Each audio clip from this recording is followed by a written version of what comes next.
السلام علیکم ناظرین، میں ہوں عزیز بٹ اور آپ دیکھ رہے ہیں نیوز پاکستان۔ آج کے ہمارے اسٹوڈیو میں بہت ہی اہم ایشو پر بات کرنے کے لیے اپنے مہمانوں کو میں نے دعوت دی ہے۔ ان میں ایک ہیں جی ارسلان گل صاحب ایڈوکیٹ، جن کا تعلق جو ہے وہ قانون دان ہے، اور دوسرے ہمارے جو ساتھی مہمان ہیں ان کا تعلق جو ہے وہ جرنلسٹ ہے۔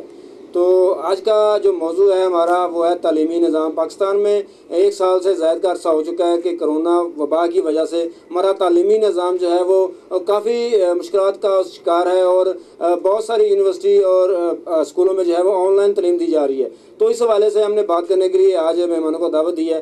تو میں اپنی بات کا جو ہے وہ آغاز ایڈوکیٹ صاحب سے کرنا چاہتا ہوں۔ ایڈوکیٹ صاحب بتائیے گا کہ پاکستان میں سال سے زائد کا عرصہ ہو چکا ہے اور کرونا وبا نے ہماری جو تعلیمی نظام کو تباہ برباد کر دیا ہے، اس حوالے سے کیا کہنا چاہتے ہیں آپ؟ سر، کرونا وبا کے آنے سے نہ صرف تعلیمی نظام بلکہ ہر شعبہ زندگی میں مشکلات کا سامنا رہا ہے ہمیں پچھلے سال سے۔ لیکن چونکہ بچے جو ہیں ان کو پاکستان کا کسی بھی ملک و قوم کا مستقبل کہا جاتا ہے، یہ معمار تصور کیے جاتے ہیں کہ آنے والی نسل بطور یہ اس ملک کو بھاگ دوڑ کی کمان انہوں نے سنبھالنی ہوتی ہے، جس کے لیے ان کو اپنا ایجوکیشنلی جو ہے وہ اسٹرانگ ہونا ضروری ہے۔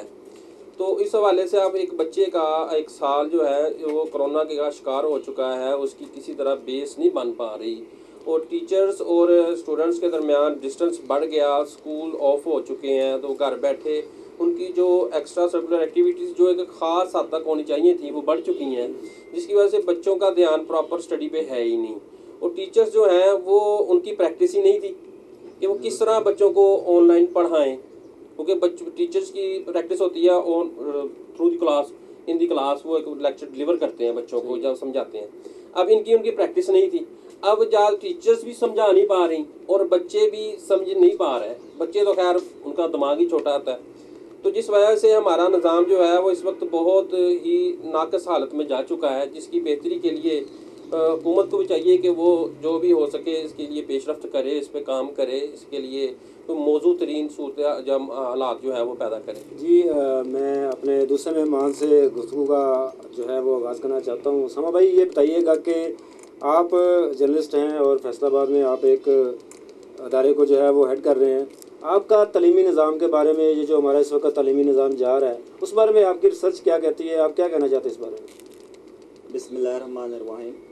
میں تو سب سے پہلے یہ کہنا چاہوں گا کہ جتنے بھی ممالک اگر ہم تاریخ پڑھ کے دیکھ لیں، اگر ہم ان کو دیکھ لیں کہ انہوں نے ترقی جو کی ہے وہ کیسے کی ہے، ان کے تعلیمی نظام کیا تھے۔ ہمارا تو سب سے بڑا جو ایک مین ایشو ہے وہ کہ زبان کا ایک مین ایشو جو کہ سامنے آتا ہے۔